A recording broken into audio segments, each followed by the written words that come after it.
Good morning, everyone. My name's Dane. I can best be described as a mature Australian Excel Selenium hacker.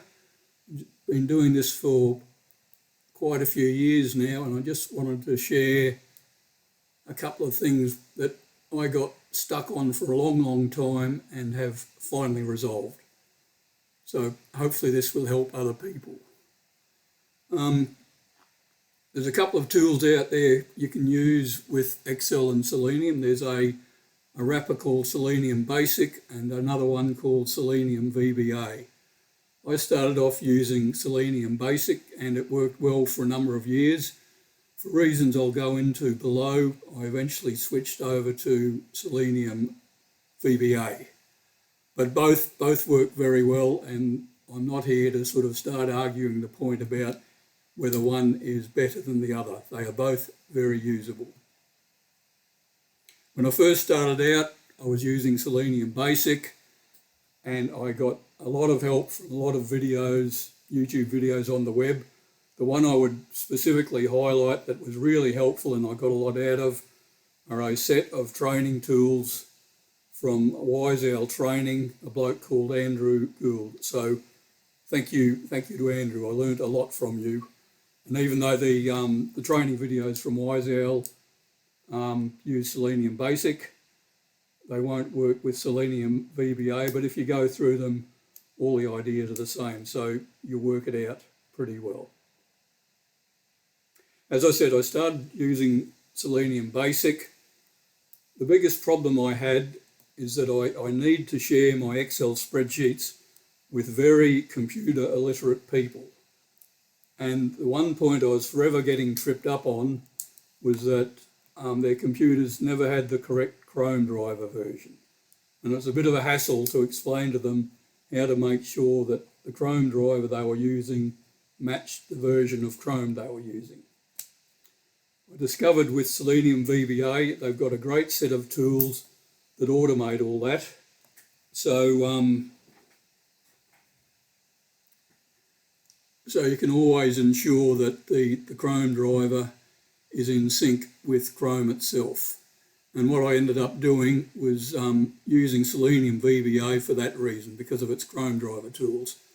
And what I've done is I've built in some on-open type macros into my spreadsheets that automatically update the ChromeDriver to make sure it matches the version of Chrome. And that fixed the problem with distributing spreadsheets to other people. Things just started working because we could be confident they had the correct version of ChromeDriver. So over here, if we look at Excel, here's a little routine that just shows with Selenium VBA the routines you can use to update the ChromeDriver. They're quite simple, needs a couple of lines of code, and you'll always have your ChromeDriver in sync with Chrome. Having said that, I suddenly had a light bulb moment the other day that I realised I never had to move away from SeleniumBasic. I could have continued to use SeleniumBasic and just use Selenium VBA for the ChromeDriver update module. So these little things here, I could have done something like this, which basically automatically updates the ChromeDriver but puts it in the correct SeleniumBasic folder. So I could have continued to use SeleniumBasic, and with these little lines of code, even with SeleniumBasic, I would have had the same correct ChromeDriver. So you could mix them up. You could use, if you've done all your work in SeleniumBasic, just use Selenium VBA as well, just to get the ChromeDrivers right. The other main issue I had, which I've been working on for years and I've only worked out how to do it recently, I wanted to be able to link my VBA code, my Selenium code, to an open Chrome browser. And probably a couple of reasons for doing this. One is if you're trying to extract data from a website that needs login, your routines always have to always have to go through the whole login procedure every time.